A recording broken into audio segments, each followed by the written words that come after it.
And just like that, it's Friday, and he's back. Yeah, yes, I know. Yeah, Oh, I know. me. It's I'm going straight from this to conduct a funeral. As you, I didn't get just dressed to see you. Oh no, you're charming. Phil, Dave, welcome exactly. back. Thank you so much. Can we actually reveal you have now got a new job, which you didn't like to tell anyone, but Russ will be serving tea at the Ritz later today. So, I thought you were going to say I'm a snooker player. Oh yes, that's actually as well. You're bringing back Big Break. I'm bringing back. Yes, I don't remember that, but okay. I know nothing about snooker. Tell me. Here's a little quiz. Big Break was the game show with Jim Davidson. Oh God, no, that's why I definitely don't remember it. So, what? Although I don't really object to, I don't object to him at all. He speaks very highly of you. No, I don't object to him at all. I've met him loads of times. I think he represents a few. Anyway, we'll get back to that in a minute. Why do snooker players, and why did snooker players from the sort of 1700s onwards, 1800s, wear waistcoats like myself? Right on cue. Let's see. I think it was. Why did they? Was it anything to do with protecting their midriff when the cue struck back? You're close with the word protecting. Okay. It was so that if they were wearing a belt and they leant over the table to take a shot, the belt wouldn't mark the table. Oh, it's for the table's sake. It was for the table, so it wouldn't mark the table. That is correct. That's what's happening. Well, who'd have right? How have you been? Because I haven't seen you in weeks. No, I know. Sorry about that. I've been a little bit. You have a proper life. Well, I wouldn't say a proper life, but I have a life of some very strange and sad description. But I have been relatively snowed under with copious amounts of work. One has had to bat back a little bit, like the game. What was that sort of like the really low resolution game? Was it Pong? That was it. Yeah, and you had to try and sort of move the line back and forth to try and. That was the first video game I ever played, and we thought it was the most sophisticated thing ever. I played it. I think it came out in the 70s, but you weren't born, obviously. Oh, believe me, most people on the tube in the morning play Pong. Believe me. Hey. Oh, jeez. The other day on the tube, all these up for a woman got up and offered me her seat. It's not a joke. And on the one hand, I was thrilled so I could sit down. And on the other hand, I thought, oh, shit. However, I may think I look in my head, I obviously look like a very old geezer. And it was very sweet of her. And it was very nice. Shut up. That's amazing. I think it's the third time ever in my life it's happened. She had a Zimmer frame. I know. And she was she was in a wheelchair. No, it was awful. And it was like, and I was sitting there going, oh, that's so nice of her. Bugger. Oh, dear. Whoops. What can you do? It is. What a fabulous way to start your day. If that doesn't make you feel lovely. good, nothing will. Rosemary Jessup likes that. Rosemary, I have one thing to say to you. Good boy. Now, I got a question for you. And I think that meant something, but anyway, I don't know. No, she has horses. She has loads of horses. I'm doing the best I can do with my horse impression. I think you're calling her a nag. What's wrong with you? What's going on with it? Right. Here's a question for you. And I want to get up, and I'm so glad you're on because I really want to discuss it with you. Oh. Not long ago, a matter of years. I can still remember. Yeah, sorry. What? What's the matter with you? Oh, no, it's a long time ago. That was Don McLean. Oh, Jesus. Right. Not long ago. Hello, I'm Kenneth Moore, and I told you if I ever found a Hang on, have you got a Versace mug? No, it's just a... No, of course not. It's just a Greek key. Oh, I see. It's an old thing. It's a very old thing. No, I like it, though. It's nice. Not long ago. Yeah, so a long time ago. Not long ago, sorry. No. The notion and the news that the head of the Church of England, the Archbishop of Canterbury, had to resign reluctantly, would have been over covering up repulsive sexual abuse and bullying for at least 10 years, probably more, would have been the most gigantic news. I couldn't think of anything much bigger. But we live in a world now where the guy, because he's forced to go, he didn't want to go, and wrote a really mealy-mouthed letter, kind of not really my fault. Well, these things happen, sort of thing. And it's like a nothing. It's like a nothing. And I just wanted to discuss with you and see your views on how have we got here? And then we can talk about Alison Pearson. How did we get here? This is the head of the church, the most important religious figure in the United Kingdom. So, well, I tell you where I believe it comes from. I don't know I don't know whether or not this has any sort of reasoning behind it, but it's certainly my logic is that we basically allowed. First of all, I could never imagine it under Rowan Williams, that's for sure. But I think we've allowed Justin Welby to have political opinions. Yes. And therefore, he's sort of become an unelected politician. And that's quite dangerous because then, as if the church isn't divided enough, exactly like so many religions, what you want to see from a senior figure in any religious organization is unity. You don't want them to cause division. No. So what's happened is when we sort of come to expect him to offer opinions on various matters, something that matters to him, I'm not saying that sexual abuse doesn't matter to him. What I'm saying is that sort of it's because we've sort of expected him to come out with a political opinion of sorts about some sort of usually lefty claptrap. It's makes it even more of a shock when he kept silent, allegedly, about this. Yeah. Because you would like to think that he would speak out about it. And I guess that probably the dilemma for him was knowing full well that people he'd probably worked with for years were going to wind up in a lot of hot water. And that is probably the reason why he was. Of course they should. I make no mistake. Make me this very clear. They absolutely blooming should do. Throw the blooming book at them as far as I'm concerned. But what I'm trying to get at is that he probably was between a rock and a hard place. And the reason why it's so shocking for the general public is because at the one time when we actually want him to say something, he doesn't. He's got an attack of conscience, so and he doesn't. Whereas if? No, but here's the thing. His nose where it's not wanted, but when it's wanted, nothing. No, but here's the thing. You see, whereas if he hadn't, the reason why I brought this up in the first place is because if he didn't have those political opinions that he's now become known for, if he would have just kept his mouth shut all of those years and not worried about political stories that, let's be honest, nothing to do with him, it would have been less of a shock that he didn't speak up about it. Still shocking, but less of a shock that he didn't speak up about this. So he's sort of made a rod for his own back. He is the most despicable hypocrite. Is really what he is. It's shocking. It's shocking. And the perpetrator, even on this show, I'm not going to go into details of what he did. He's a sadistic piece of crap is what he was. Disgusting. Disgusting. And what do? They knew, and they quietly got rid of him and sent him out to South Africa. And what did he do the moment he got to South Africa? Exactly the same thing. So they knowingly sent him to a foreign country to molest and torture more boys. But it wasn't on UK soil, and they'd got rid of the problem because they'd kept it under the carpet. It doesn't get much lower than that. It also... And then they say, why is church attendance falling? Well, so this is what annoys me more than anything is because I speak as someone who does follow religion. Okay, it's not Christianity, it is Judaism, but even so, I still follow it. And my religion does mean a lot to me. I'm not the most religious of creatures, but it means something to me. Yes, it does. And it frustrates me when I see attendance dropping and dropping and dropping, just as people decide that it's not for them anymore. Fine, whatever. It's a choice, it's totally up to an individual. If they want religion in their life, great. If they don't, whatever. But what frustrates me is that when attendance is so badly affected, especially with the Church of England, which, let's not forget, this, funny enough, is a C of E country. That's hence the name, correct. Church of England. Whether you believe in the media or not, this is a Christian country.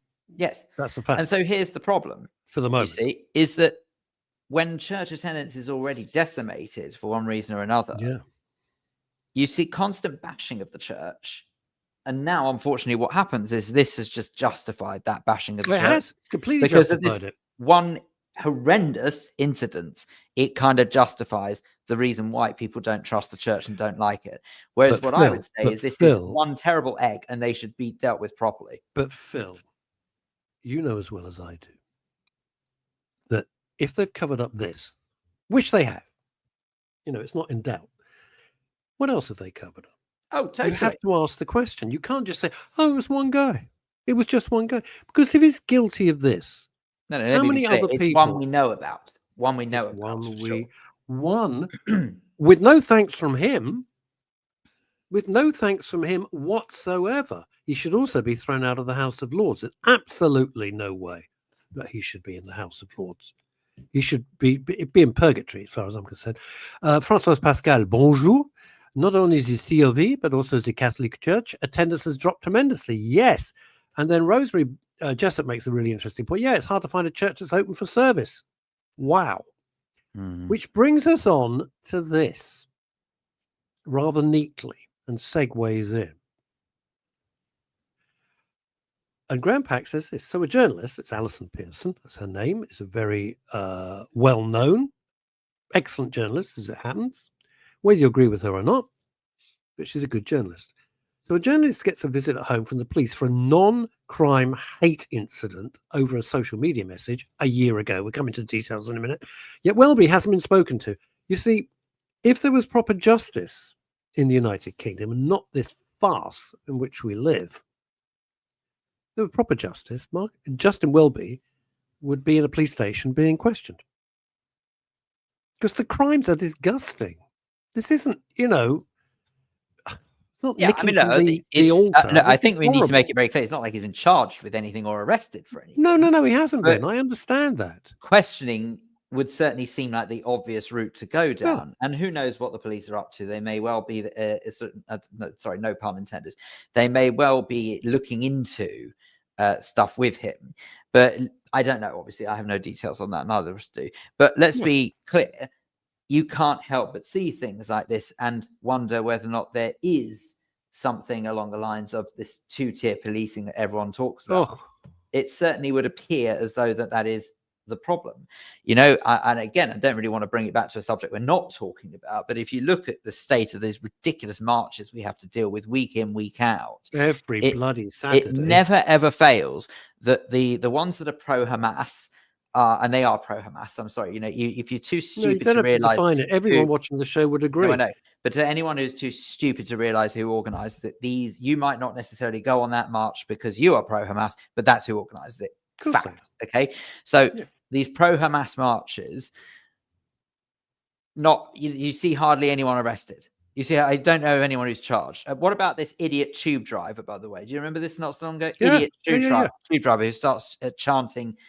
Chanting over the intercom. Chanting over the intercom. Free that country that doesn't exist, right? And then to top it all off, what happens? He's back working for TfL now.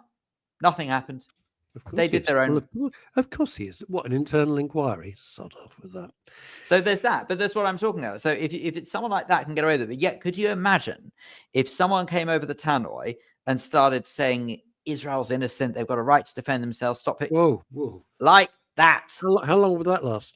How long would that last? You know full well. And I know that's not policing, but I'm giving you an example of this two-tier nonsense. It's one rule for some, it's one rule for everyone else. It is ridiculous. It's causing division. It's sparking hatred like you wouldn't believe. I hear people talking now say things that even as recently as 2 years ago, I wouldn't have dreamed of them ever saying, nightmared of them saying, because it's horrible. You don't want to live in a world where everyone's divided. Think about this for a second. What this government is proposing to do to the farmers is a disgrace. Let's not get into it. Just call it a disgrace. Because you stop the food chain, you gain control. That was always Bill Gates's plan. Why do you think? All right. And I've been saying this for a few years. During the pandemic, when everybody was doing all their stuff, right? Under all sorts of shell companies, Bill Gates became the biggest private landowner in the United States of America. He bought up all the land. Not to build houses. No. Not to develop blocks of flats or offices. No. Farmland. Arable land. Why? Because if you control the food chain, you have huge control. Because people, whatever your religion, color, creed, it doesn't matter. You all have one thing in common. You have to eat. That's a fact. You have to eat. And here's a man, and it's not the Midwest and the Rust Belt areas he's going to control, because in the urban areas, New York, Chicago, Minneapolis, doesn't matter. Pick an urban area, London, right? You grow nothing. You're not going to eat the daffodils in your garden and the rhododendrons and the hydrangeas. Got nothing. So the urban areas are complete prisoners to the rural areas who, thank God, provide the food, right? Now, let's come back to the UK for a second. That's the US.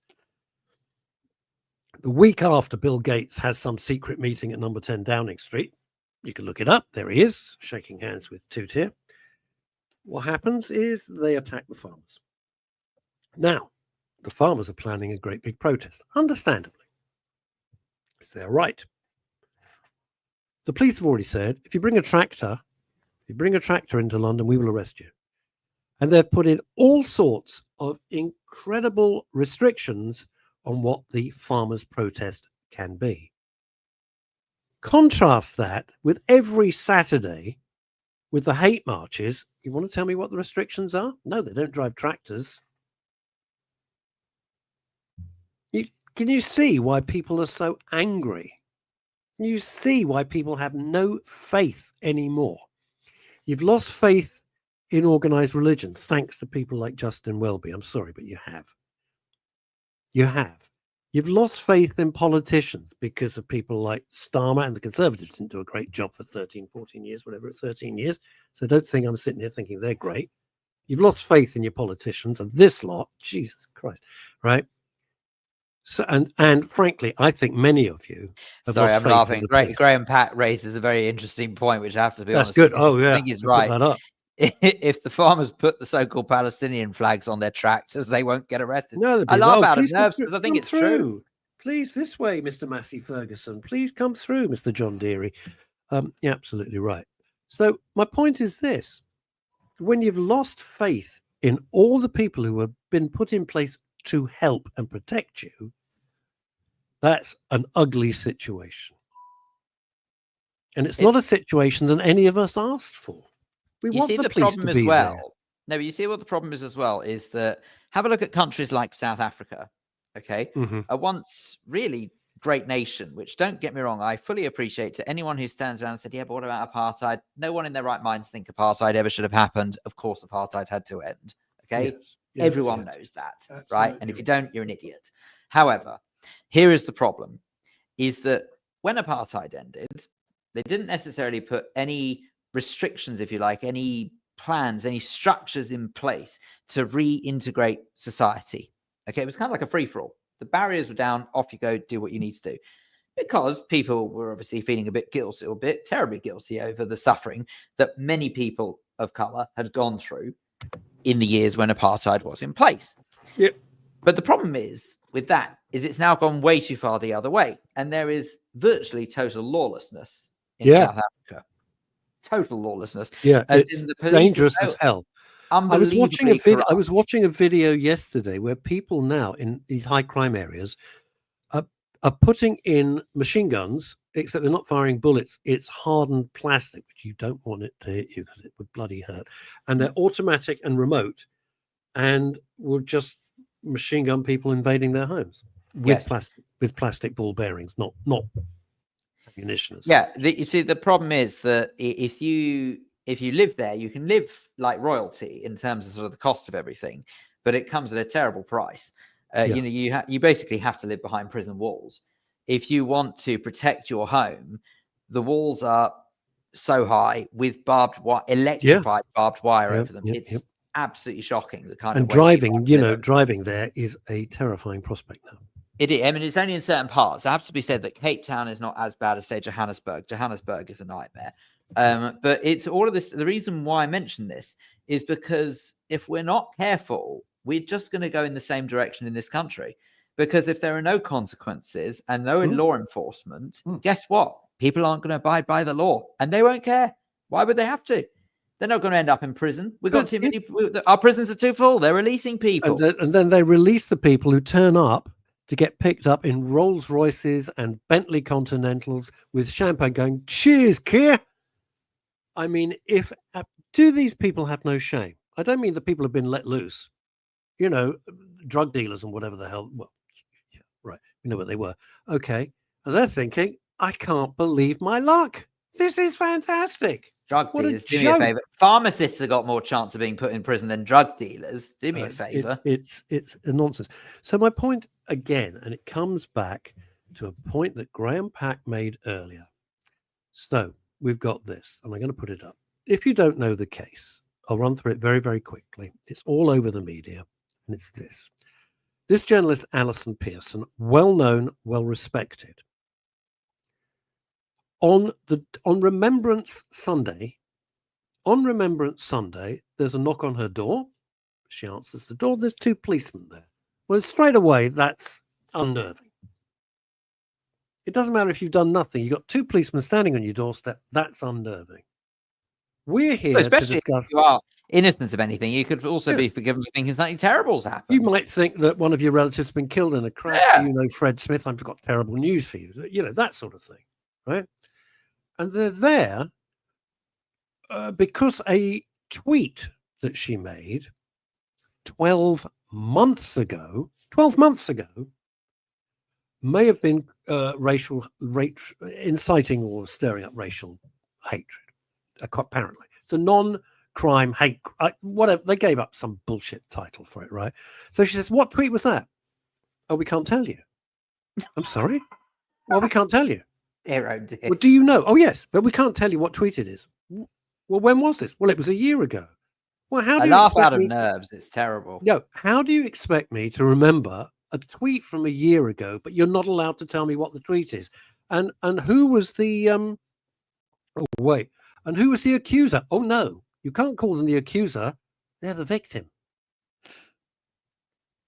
So the woman, Alison Pearson, has been accused, right? But you can't say that's the accuser. No, that's the victim. No trial, no nothing. We are in a purely Kafkaesque society. Franz Kafka wrote this in 1924, and the man wasn't wrong. And it gets worse by the day. And my question to you, Phil, how much longer are people going to put up with this? I don't think, to be honest with you, I don't think they're putting up with it at the moment. So you say, but what are we supposed to do? You've got a police force that is being commanded by God knows who. You've got a mayor in London who, will not look at the matters. Let's talk about that coward for a second, shall we? Well, right. Okay. Do you know all of the virtue signaling now? Have you noticed whenever he puts any virtue signaling? I'm leaving Twitter. Well, piss off. Don't tell us on Twitter. You're leaving Twitter. Just go away. Have you noticed how any virtue signaling nonsense that cretinous individual puts out? Have you noticed now he disables comments because he knows people get angry with him, but rather than listen to that anger, he'll fight it and just pretend it doesn't exist. So instead, what he does is he blocks comments. So you can't comment on anything he says. No, he blocks everything. He is appalling. Do you know this tweet? And Alison Pearson is not a stupid person, but of course she's still not been told what the tweet is. Went through 3 police forces. 3. Great use of resources. Well done there. 3 police forces. And what people are furious about, they get a burglary. Oh, we'll give you a crime number. Do they turn up? No. Had my car stolen. Has a crime number. They're going to investigate? No. This is what happens. This is why people are sick and tired of this crap. And then the head of the police force that sent these 2 young constables round, who didn't know what the hell they were doing, because they'd probably been badly briefed, I would imagine, and they possibly didn't want to be there, on Armistice, on Memorial Day. On Memorial Day. Which how about protecting the public instead? How about doing that instead? So she's not allowed to know who accused her, the victim, right? She's not allowed to know what the tweet is. And now the police have complained that she wrote about it. The police have complained to some official bullshit body that she's complained about it. She's a journalist. You get 2 policemen on your door saying, you're in trouble, but we can't tell you why. Pure Franz Kafka, right? And the police have complained that she actually mentioned it. What the hell? Thank God for Alison Pearson speaking up for so many people. It's outrageous. What a waste! Well, And it when is you look, insane. when It you look really at their is. I mean, you can't even look at it in any other way. When you look at the crime-solving statistics of these police forces, there's only one word for it: pathetic. Absolutely pathetic. 10%, 12%. It's absolutely bizarre. I honestly, I don't actually sort of think anyone on any side of the political fence could look at this and say, this is the right direction of travel. How can they? Well, it's going to You're stop. basically saying, It will stop. Ignore actual crime and go after things that are not really crime. They just might sort of be hurty words. I'm going to say one more thing. I'm going to say this. That when the Southport murders of those 3 beautiful little girls happened and somebody made some comments, they were immediately arrested, fast-tracked, and are in jail serving 3 years. 3 years for a comment. The fact is, this fellow's comments were absolutely true. They were true. The guy who did it was a jihadist. He did have rice in. Right? So what he said was absolutely true. He wasn't the Welsh Christian nonsense that was spewed out. Have they said, we're very sorry, come out of jail? No, still serving the time. How can that be right? I don't know this person. It's a complete stranger to me. I don't know them, never met them. I've never spoken to them. It sort of feels as though this is a bit right. But don't you think this feels a little bit like the post office scandal of the day? Yeah. You know how sort of it's just the victim blaming here. Yeah. Yeah. It's extraordinary. I mean, what, Paula Venables?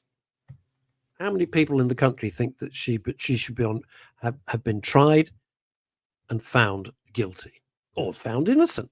That's the nature, supposedly, of the British justice system. Innocent until proven guilty. That's the basis of British law, the basis of American law as well, right? Okay. Innocent until proven guilty. Unless you turn up on someone's doorstep and then you can't tell them the evidence. I think you killed somebody who can't tell you. Sorry? When was this? 50 years ago. I mean, how far is this going to go? And who's orchestrating it? That's probably the weirdest thing. Why are they orchestrating this?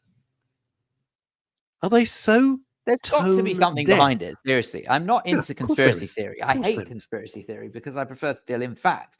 Yeah. But it does not make sense. If people living in the real world can see this, why on earth can't the politicians? Because they live. I tell you what, the politicians are like the idiots in Hollywood. They live in their bubble. They live in the Westminster bubble and they think everything they do is great. The idiots who all came out for Kamala Harris, whose careers are now down the toilet, mercifully, right? They all live in their multi-million bubble in 200,000 square feet mansions, and they think they're great. They have no idea what the average person actually thinks. They never meet average people. Politicians never meet average, normal people. They pretend they do. They don't. Oh, my goodness. I thought to be the other day. Don't. Thought to be the other day, not long after the American election results obviously were announced. Do you see these videos that were popping up all over the place on social media of all of these little, I can only describe them as snowflakes. I really can't think of any other way to describe them. Christ, yes. These poor little snowflakes who were traumatized by what happened. You got a whole variety of people either sort of crying on social media. Shaving their heads. That's my favorite. Shaving their heads and having painted solidarity. blue. Yeah. Well, I hate to tell you, you can do that, but Donald Trump's still president. All you look like is a bald idiot. So women shaving their heads. What's the matter? It's really simple. You're mentally ill. That's the problem with you. You're mentally ill.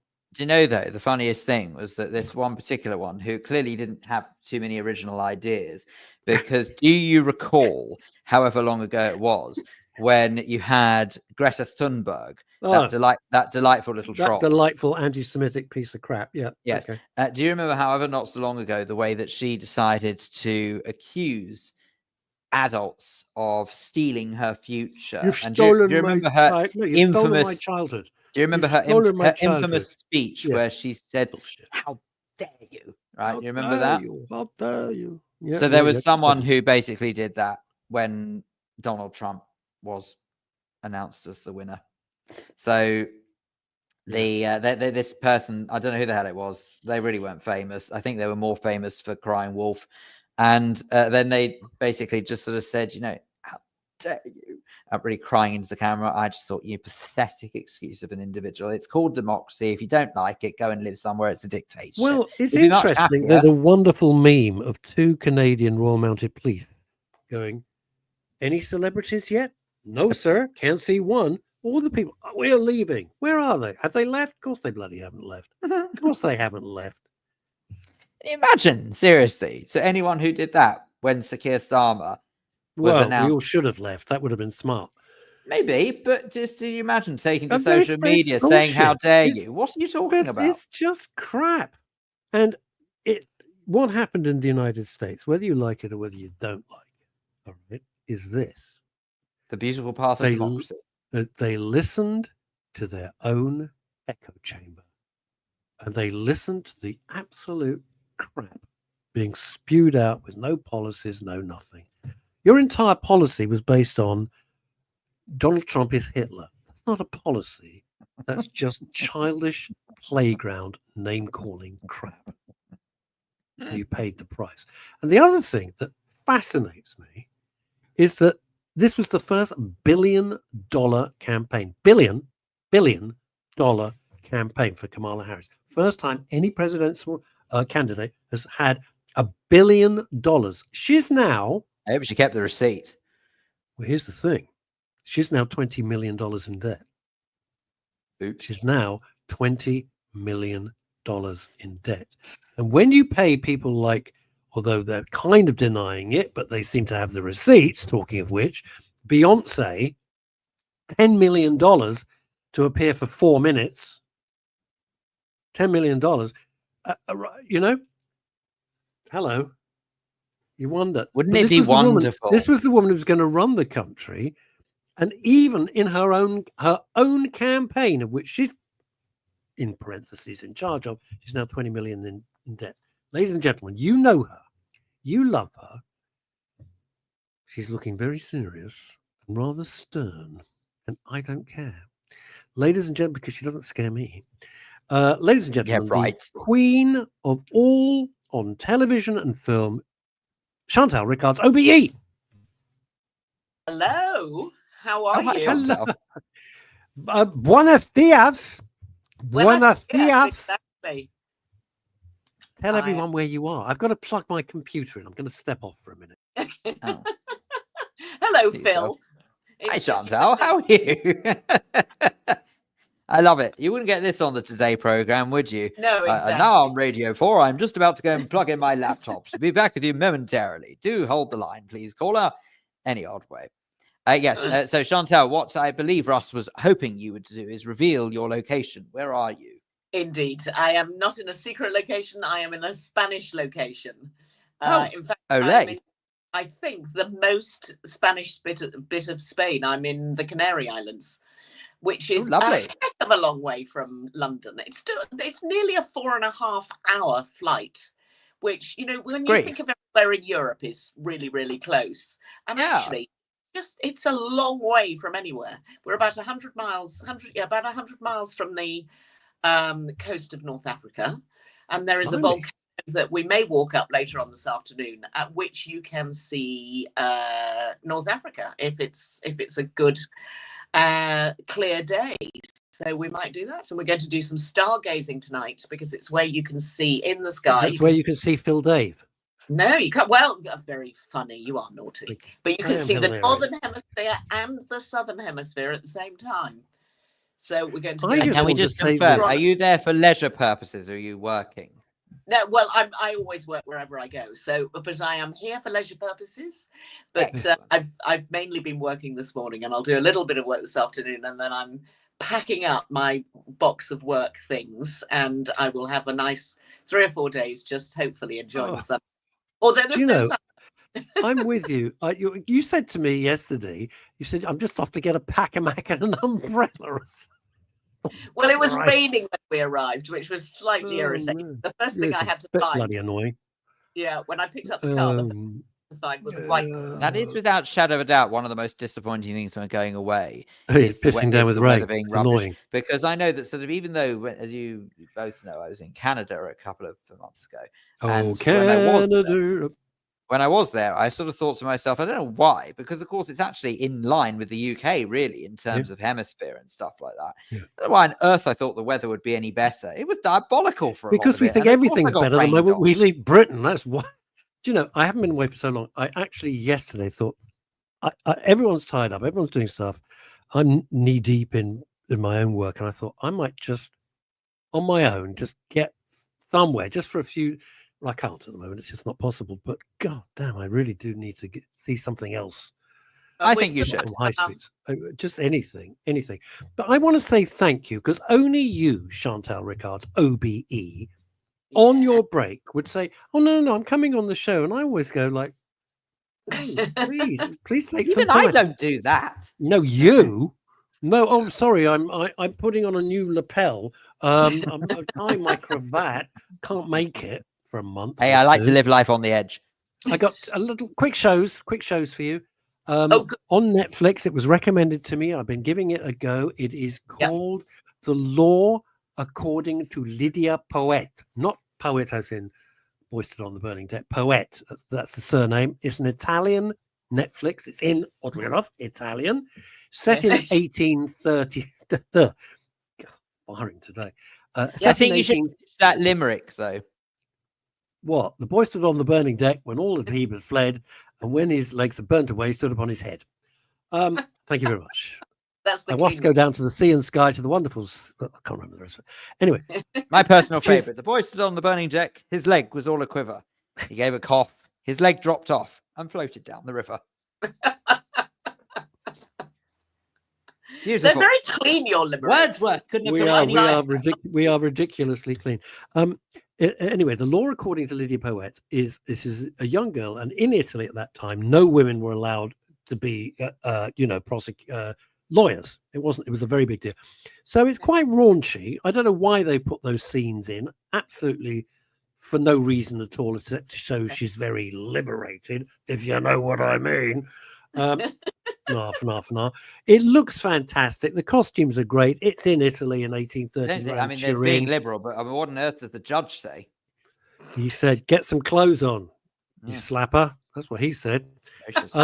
Anyway, it's quite good. The cases are not like you can spot who did it like straight away, right? Not like Lincoln Lawyer, but it looks great. The characters are really fun. Anyway, that's it. If you like that sort of thing, the law according to Lydia Poet. But hang on, don't you think half of the thing with those kind of programs is the whodunit element? And if it's obvious, yes, I know.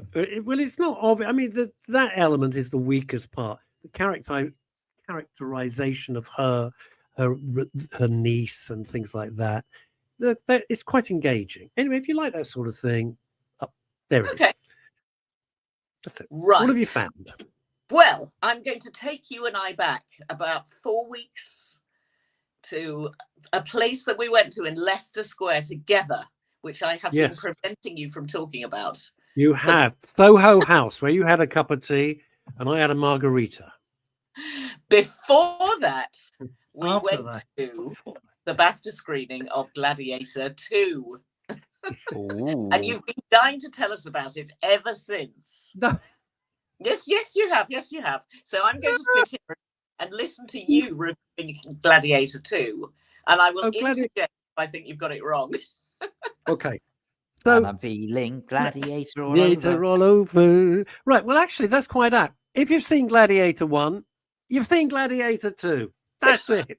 The end. That's it. It tells you nothing new. The script is terrible. I'm sorry. It looks wonderful, apart from the opening scene, the sea battle, which is the worst CGI. And I've spoken to a lot of people in the industry, not just idiots like me, proper people, and they thought, "Oh my God, this is the worst CGI I've seen in years." And for a movie that cost around 800 million, it cost over 400 million. No, the figures are not correct. They're fake. The figures, Chantal. Chantal's telling you how much. They faked the figures. Fake figures. Really? Okay. It ran completely over budget. Gracious. So when you have a $400 million movie, right? Yeah. You understand, or you understand, but I don't know if everybody watching understands. You spend the same again on marketing. It's the same spend. Oh. So you're down $800 million. So that film has got to make $1 billion to kind of break it. The main actors are great. They have shocking dialogue to deal with. It looks terrific. It tells you absolutely nothing new. No trope is left unturned. No cliche is left not included. The end. Gladiator 2. What do you think? Okay. Right. Well, in that case, you and I will have to agree to disagree because I really enjoyed it. Oh, I enjoyed it. I was goodness caught me. up in it. No. I enjoyed it with you. And I enjoyed it. I'm just saying. You know, no, I did. But I did sit there wincing at some of the script. Okay. Oh, sorry. That aside, I think it's a very good runner-up. It's a very good, follow-on from Gladiator 1, which was 24 years ago. We have been waiting a very long time for Ridley Scott to get his act together, but he finally did it. A lot, obviously, clearly, Russell Crowe is not in it, which is an enormous pity. But Paul Mescal, who a lot of people will remember from the BBC television series Normal People, which came out about 4 years ago, and everybody went crazy about it, where he was a student at Trinity College, Dublin, and has a relationship with another student, and it all gets with Davy Jones. If any of that means anything to you, with Davy Jones, what, from the Monkees? Daisy Edgar Jones. Anyway, well, you weren't clear. You weren't clear. It was a bad line from abroad. Paul Mescal is an absolute star. I mean, he literally leads into Hollywood A-lister.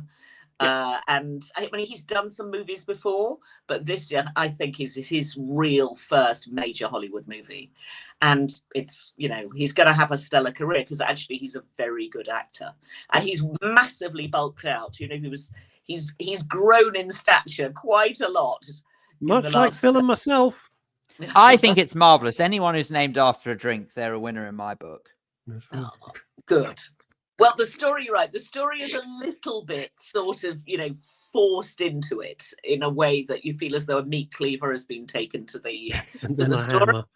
And how are we going to relate it back to the original Gladiator? But they do that very well because the Paul Mescal character, you find out very quickly, he is called Lucius, and what you may remember is that from the original film, the Connie Nielsen character, she was called Lucilla, and there is a connection between a woman called Lucilla and somebody called Lucillus. What could it be? What could it be? Miss Lucilla Black. Anyway. Surprise! Inevitably. Can you imagine in the sword fight, the unexpected hits you between the eyes? No, couple of baddies, new baddies, because the old baddies got killed off last time round. Couple of new baddies, but the person who really, I think, steals the film is Denzel Washington. Do you remember the Denzel Washington character? Of course, he was fabulous. Shoot the scenery in every scene. He was great. Loved it. Shoot the scenery. Didn't they even provide food for the actors? No, there wasn't a budget after that. Wasn't a budget. Well, in the original film, we had Oliver Reed, if you remember, who was the sort of the leader of not the leader of the gladiators, but the agent, if you like, the agent. He was the Lou Grade of gladiators. That's what he was. He absolutely was. He was the Brian Epstein of gladiators. Yeah, the side. Could you imagine? Seriously.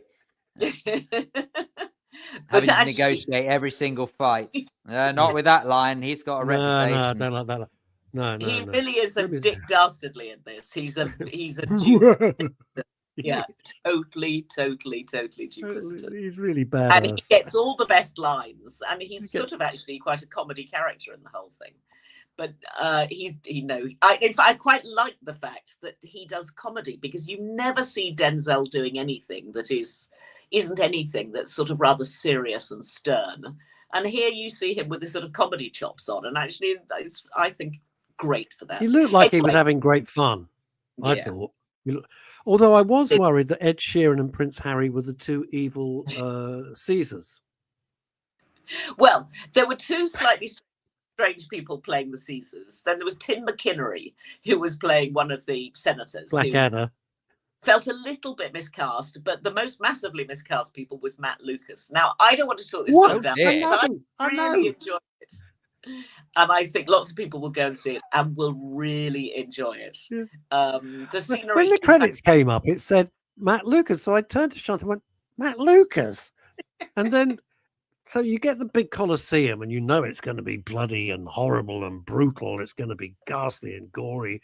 And that's kind of why you're in the cinema, because that's the whole point of the film, right? These big set piece, huge battles and fights. Yeah.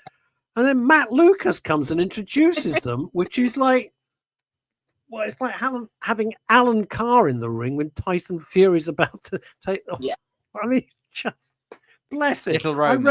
I wrote to him that night, and I said it looked like you were having fun. He said that it was. I said it's a bit of a shame. I thought you were going to get in the ring and at least have a, like a fight. We had a bit of a chit chat on Twitter about it. But bless him. Good luck to him. Why not? I thought it was hilarious, to be honest with you. No, I think it's good. You enjoyed it on the night. Even if you I did. No, I did. Yeah. But anyway, I am going to recommend it for everybody's viewing delights this weekend, because it comes out today in the UK, comes out in the States next week, I think. But I think it's definitely worth seeing. We get something ahead of the US for once. We do. I know. We do. I know. Well, it's Ridley Scott, so I mean, I think he has decided that England takes pole position on this one, which is great. Good for him. Worth seeing. And I understand, because you would know, that at the BAFTA screening, one of the big BAFTA screenings, all the wine served was from Ridley Scott's vineyard. Oh, my. Well, I didn't know that. That is a fact. Oh, yes. It's great. It's called Tiddly Scott.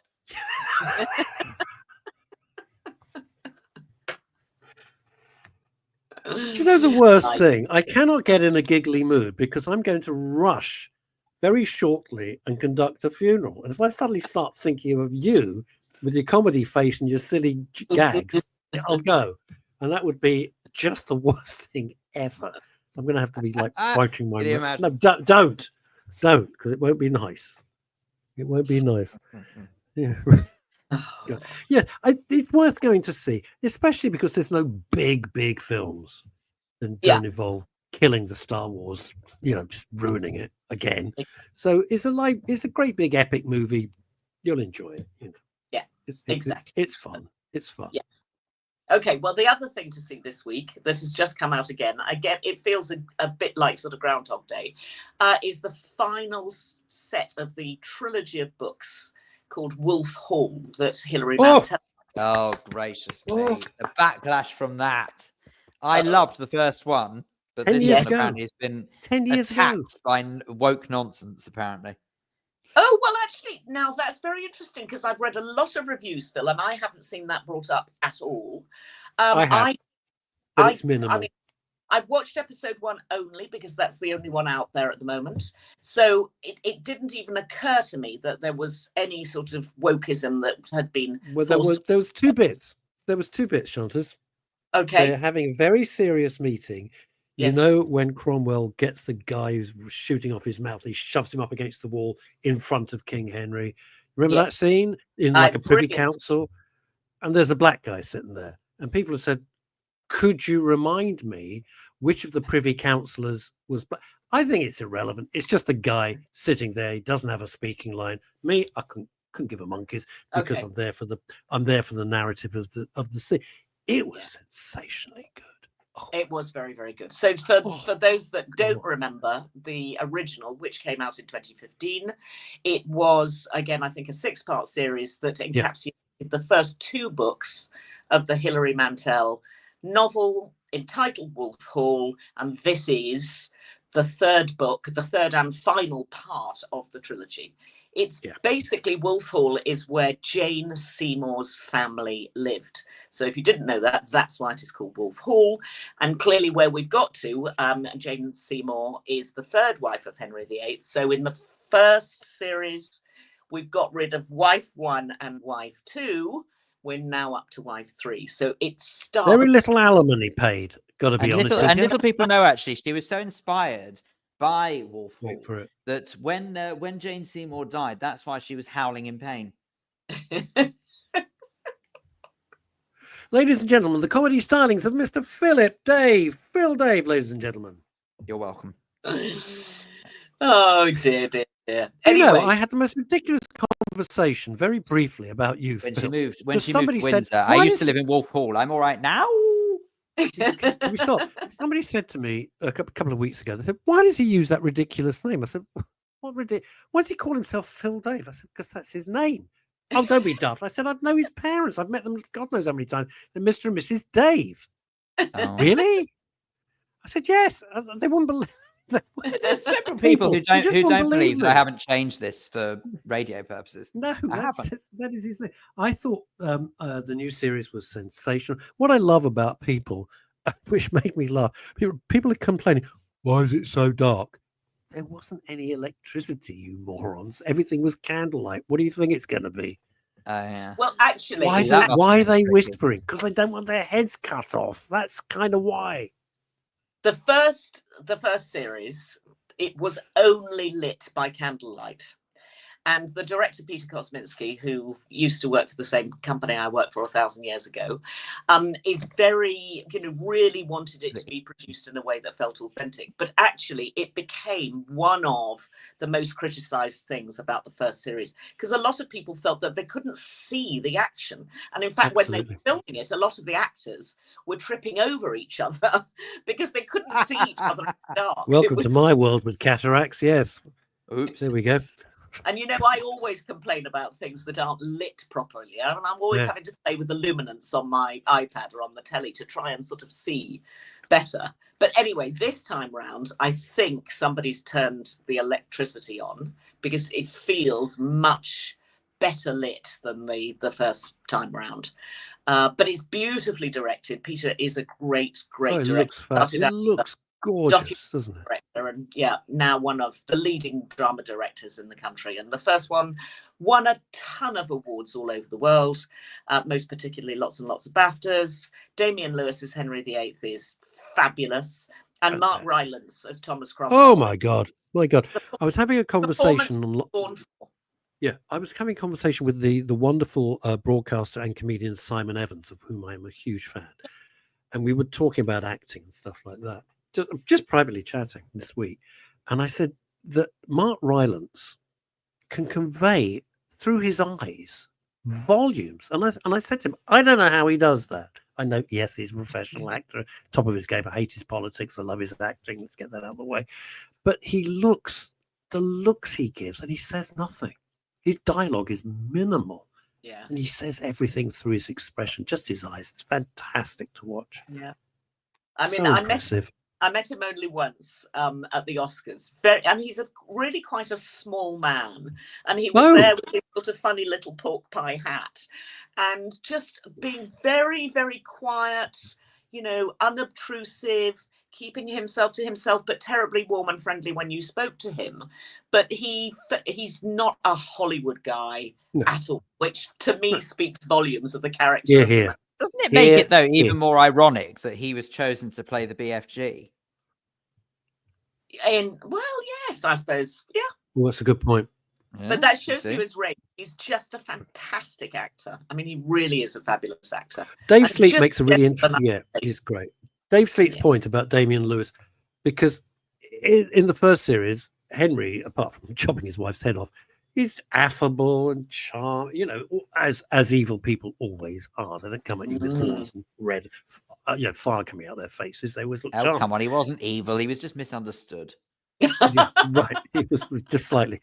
And you can see that as the paranoia starts to build, and it's terrifying, really. It is absolutely terrifying. Without being horrible. It's just terrifying. Yeah. But no, it's beautifully played. A lot of the characters from the first series are back in the second series. It feels very familiar.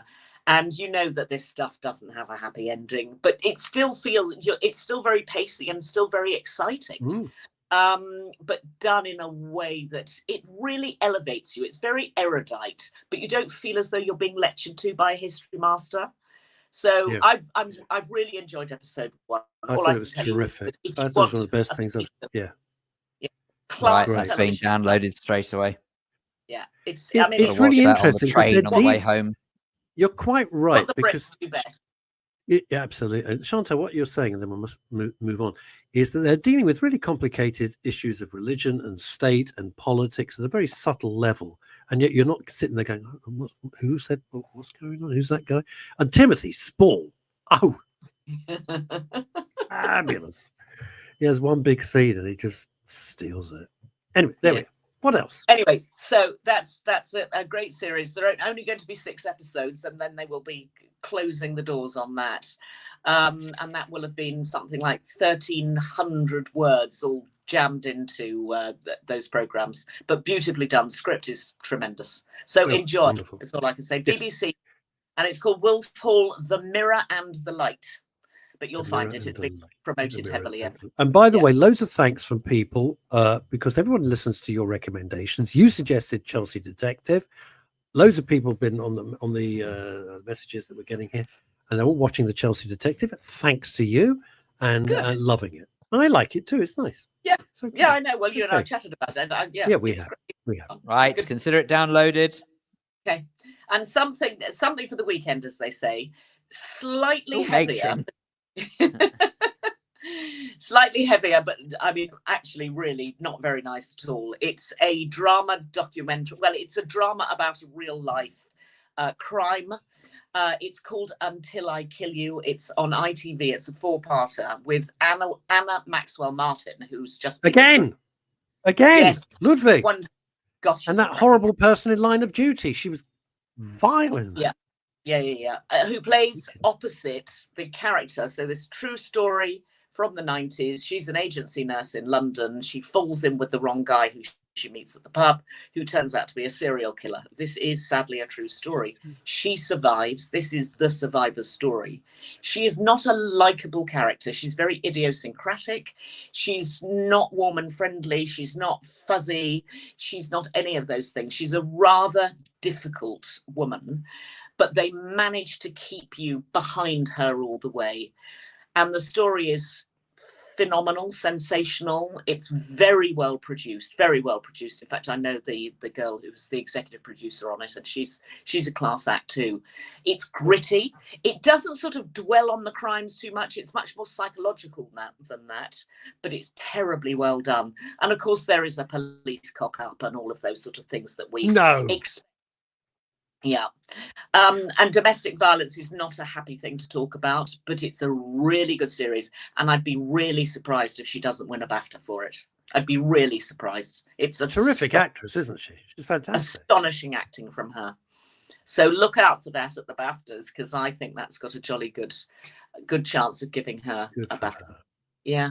Good for her. So that's ITV, and it's called Until I Kill You, which is what the I think that's my motto for life.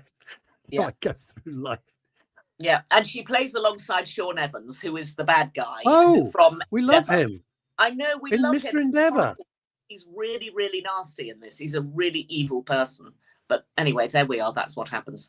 But it is worth watching. It's hard, but get through it, because it's a great, great dramatic piece. Chantal, thank you so much. Enjoy your break. Bless you for joining us. Please have a break. Please have a break. Have a Kit Kat. No, have a little break. I will have a lovely time. You too as well. Good. All right. Bye-bye. And thank you so much. Thank you. Bye, Chantal. And that is it, folks, for another week. Oh, my goodness. Look at that. Basically it. What a week it's been. What on earth's going to happen next week? I was going to say, they say that a week's a long time in politics, but goodness, an hour. An hour. I just, man, I don't know. But all I know in America is some of the appointments. There's a guy that I like who's a Democrat, and he said, and he was asked what do you think about some of the appointments. I don't have to say that. And he goes, this is godlike trolling. It's the best phrase I've heard in ages. This is godlike trolling by Trump, getting his own back on. Absolutely. Shall we finish with this note from Pete Clements? Yes, please, because then I got a dash. Absolutely. In response to your boy stood on the burning deck, 'twas in a dream I came upon a place serene and cold, a starless sky, a night of pitch. A chill ran through my soul as I glazed upon the blackened pane, a question on my lips, I knew I'd been here once before. Oh, yeah, for fish and chips. There you go. On that happy note, have a good weekend. Have a wonderful weekend, everybody. Bye-bye. Thanks, Bye. Phil. Thanks to everyone. Bye.